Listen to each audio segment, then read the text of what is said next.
மக்கள் அனைவருக்கும் வணக்கம். பார்ட் டைம் ஜாபா தமிழகம் முழுவதும் முக்கியமாக எல்லா நகரங்களிலும் எது அதிகமாயிருச்சு அப்படின்னா பசங்களுக்கு எல்லா விதமான காமர்ஸ் மற்றும் பிற அமைப்புகள் எல்லாமே சர்வீஸ் கொடுக்கக்கூடிய எல்லா நிறுவனங்களுமே என்ன பண்ணுறாங்கன்னா இந்த பார்ட் டைம் ஜாப்பை நோக்கி மாணவர்கள் இல்லை இளைஞர்களை பெரிய உந்தான்னு வச்சுக்கோங்க. இதன் விளைவாக என்ன நடக்குது அப்படின்னா சமீப காலங்களில் பைக்கோட விற்பனை அதிகரிக்குது. இதில் உங்கள்கிட்ட ஒரு கேள்வி ஒன்று கேட்குறாரு, என்ன அப்படின்னா இந்தியாவை பொறுத்த வரைக்கும் எவ்வளோ பைக் ஓடுன்னு நினைக்கிறீங்க? அதோட எண்ணிக்கை சுமார் 27 கோடி பைக். இந்த 27 கோடி பைக்கில் ஒவ்வொரு ஆண்டும் சுமார் 1 கோடிக்கு மேலான பைக்கை விற்று தள்ளுறாங்க இந்த பைக் நிறுவனங்கள். இதில் கெடுவாய்ப்பாக மற்ற நாடுக்கும் நமக்குமான விஷயம் என்ன அப்படின்னா முக்கியமாக சீனா. ஏன்னா மக்கள் தொகையில் ஏறக்குறைய 2 பேருமே நிகராக இருக்கக்கூடிய இந்த நிலைமையில இங்கே என்னவா இருக்குது, அங்கே எப்படியான சூழல் இருக்குது, ரெண்டையும் கொஞ்சம் ஒப்பிட்டு பார்க்க வேண்டிய அவசியம் இருக்குது. அது என்ன அப்படின்னா இங்கே பைக் விற்பனை இல்லையா மொத்தமாக ஒரு 8 பிராண்டில் 9 பிராண்ட் உட்காந்து ஒட்டுமொத்த மார்க்கெட்டையும் கட்டுப்படுத்துது. ஆனால் இந்த நிலைமை சீனா போன்ற நாடுகள் கிடையாது. முக்கியமாக சீனாவை வச்சுக்கோங்க.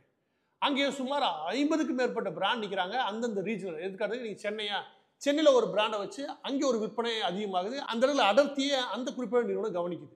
அதாவது ஒட்டுமொத்த செக்டாரையும் ஒரு 8 நிறுவனமோ 9 நிறுவனம் கட்டுப்படுத்துறது கிடையாது. எல்லா நிறுவனங்களுக்கான வாய்ப்புகள் அங்கே இருக்குது. இதை ஏன் நான் சொல்கிறேன் அப்படின்னா இந்த பைக் மார்க்கெட்டில் எலக்ட்ரிக்கல் பைக்குன்னு ஒன்று இருக்கு இல்லையா, அதோட தேவை அதிகரிக்காமையும் இங்கே கடந்த 4-5 வருஷங்களாக ஒரு பெரிய முட்டுக்கட்டை உண்டு. இப்போ இந்த புள்ளி வரலாம் ஒரு ஓரமாக வைக்கிறேன். உங்களுக்கு சொல்கிறேன், 26 கோடி பைக்கு, அதில் 20 கோடி பைக் ஓடுன்னு வச்சுக்கோங்க. அந்த 20 கோடி பைக்கை நீங்கள் குறைஞ்சபட்சம் வச்சுக்கோங்க, ஒரு 15-20 கோடி.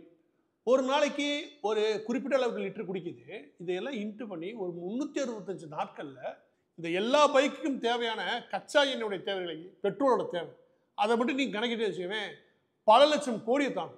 பல லட்சம் கோடியை தாண்டி இங்கேருந்து வெளியே கொண்டு போகும். அதாவது கச்சா எண்ணெயை இறக்குமதி பண்ணி இந்த பெட்ரோலை போட்டு இதெல்லாம் ஓட்டுறோம் இல்லையா, அதன் காரணமாக நம்ம நாட்டில் இருந்து அனுப்பக்கூடிய தொகை இருக்கு இல்லையா, அது சுமார் பல லட்சம் கோடிகளை தொடும். இதோட மட்டும் முடிகிறது இல்லை. சென்னையில் நீங்கள் பொல்யூஷன், அதாவது பெரிய லெவலில் காற்று மாசு இருக்கிறதுக்கு காரணம் நினைக்கிறீங்க. வெயில் மட்டும் கிடையாது. இங்கே இருக்கிற வெயிலுக்கும் இதே அளவில் இருக்க வெயில் கூடிய ஏதோ ஒரு நகரத்துக்கு போய் வச்சுக்கோவேன், ரெண்டுக்கு வித்தியாசம் என்ன வருதுன்னா காற்று மாசு. முழுக்க இவ்வளோ பெட்ரோல் நீங்கள் எரிச்சு தள்ளின்னு வச்சுக்கவேன், இயற்கையாக பகல் பொழுது வெயில்னால் ஏற்படைய தாக்கம் இல்லையா, அதை 4-5 மடங்கு அதிகமாக இதனால் உருவாக்க முடியும். ஏன்னா உங்களுக்கு காற்றும் சுத்தமாக கிடையாது. இதில் மூன்றாவது ஒரு விஷயம் உண்டு. அது என்ன அப்படின்னா உலகம் முழுவதும் கார்பன் வெளியீடுல மிக முக்கியமான தாக்கத்தை ஏற்படுத்தி தனிநபர் பயன்படுத்தக்கூடிய வாகனங்களில் பயன்படுத்தக்கூடிய இந்த பெட்ரோல் டீசல்.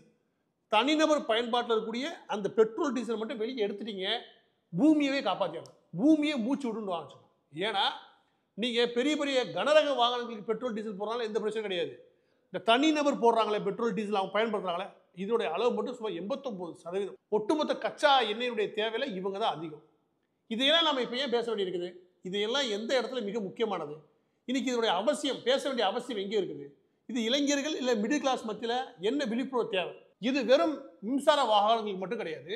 ஒட்டுமொத்த கன்சியூமர் மார்க்கெட்டுக்கான அந்த பர்ச்சேசிங் பவரே கூடுது இந்தியா முழுவதும். இதுதான் எல்லா ஸ்டடீஸுமே சொல்லுது. இப்படியான சூழலில் கன்சியூமர் மார்க்கெட்டை பேஸ் பண்ணி வெற்றிகரமாக ப்ராடக்டை உள்ளே கொண்டு வரதுல எல்லா கம்பெனியும் ஆர்வமாக இருக்காங்க. அதில் பெரிய ப்ராஃபிட் கிடைக்க நம்புறாங்க.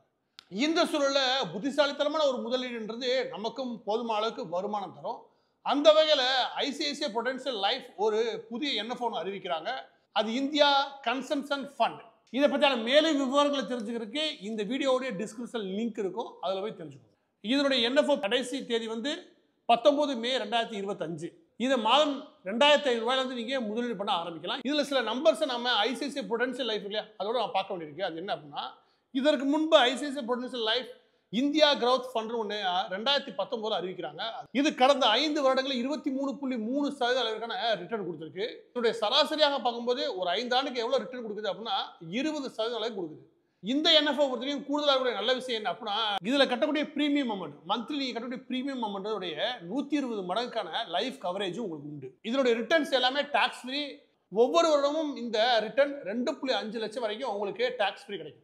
இதில் நீங்கள் 2500 ரூபாயிலேருந்து முதலீடு பண்ண தொடங்கலாம். இதோடைய எண்ணியவே 10 ரூபாயில் ஆரம்பிக்குது. இதுவே நீங்கள் என்ஆர்ஐ இருக்கீங்க அப்படின்னா மாதம் 18,000 ரூபாய் நீங்கள் இன்வெஸ்ட்மெண்ட் பண்ணி இதில் பண்ணுறது மூலமாக 2 கோடி அளவிற்கு உங்களுடைய முதலீடு வளர்றதுக்கான வாய்ப்புகள் உண்டு. அதோட சேர்த்து இந்த என்எஃப்ஓல கேபிட்டல் கேரண்டி உண்டு. எனவே 100% உங்களுடைய கேபிட்டலுக்கு அது சேஃபாக தான் இருக்குது. இதில் 5 வருஷம் லாக் பீரியட் இருக்குது. எனவே எந்த அமௌண்ட்டை நம்மளால் மந்த்லி கொடுக்க முடியும் அப்படின்றத முடிவு பண்ணிட்டு அதற்கப்புறம் இதை தொடங்க ஆரம்பிக்கும். இதற்கு மேலே விவரங்கள் இந்த வீடியோட லிங்க்ல டிஸ்கிரிப்ஷன் இருக்குது, அதில் போய் தெரிஞ்சுக்கோங்க. இல்லாட்டி ஸ்க்ரீனில் ஒரு QR கோட் இருக்கும், அதை ஸ்கேன் பண்ணி தெரிஞ்சுக்கோங்க.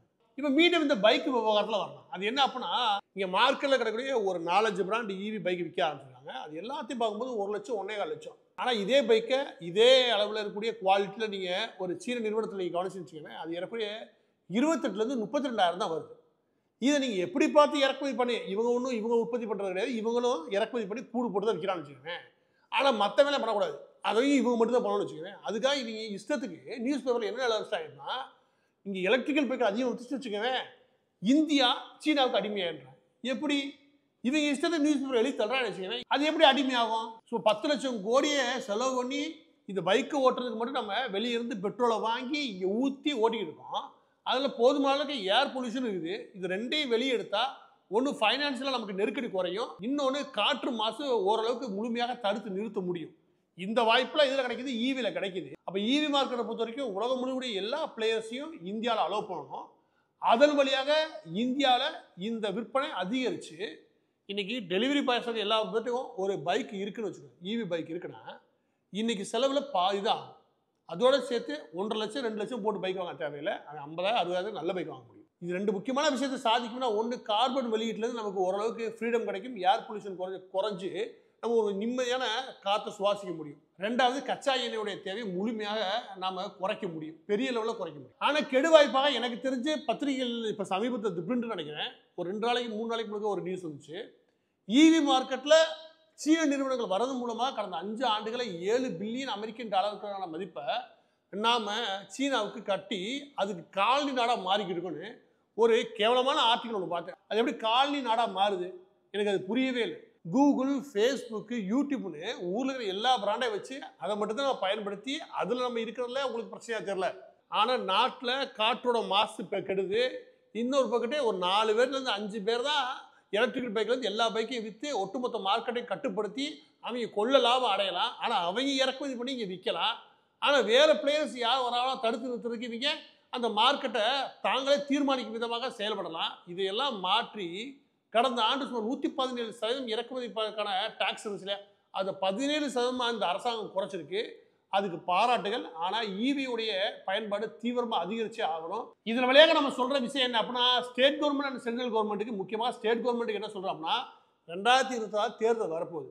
இந்த ஈவி மார்க்கெட் சம்மந்தமான விஷயங்கள் இல்லையா, முக்கியமாக எலக்ட்ரிக்கல் ஸ்கூட்டர் இருக்கு இல்லையா, இது அதிகப்படியான சேல்ஸை நோக்கி நகரணும். தனிநபர் பயன்பாட்டில் இருக்கக்கூடிய அந்த பைக் இருக்கு இல்லையா, அந்த பயன்பாட்டில் இருக்கக்கூடிய அந்த பெட்ரோலுடைய எண்ணிக்கை குறைக்கிறதுக்கு தீவிரமாக கவனம் செலுத்தணும்னு இங்கே மாநில அரசையும் மத்திய அரசு நம்ம இது மூலம் கேட்டுக்க விரும்புகிறேன். எனவே பதிவோட இறுதியாக இன்னைக்கு பார்த்த என்எஃப்ஓ ஐசிஐசிஐ ப்ரொடென்ஷியல் லைஃபோடைய இந்தியா கன்சம்ஷன் ஃபண்ட் இதனுடைய கடைசி தேதி 19 மே. இதை பற்றின மேலும் விவரங்களை தெரிஞ்சுக்கிறதுக்கு இதனுடைய டிஸ்கிரிப்ஷனில் பாருங்கள், இல்லாட்டி இந்த ஸ்க்ரீனில் இருக்கக்கூடிய QR கோடு ஒன்று இருக்கும், அதை ஸ்கேன் பண்ணுங்கள், அதில் மேலும் விவரங்கள் உங்களுக்கு கிடைக்கும்.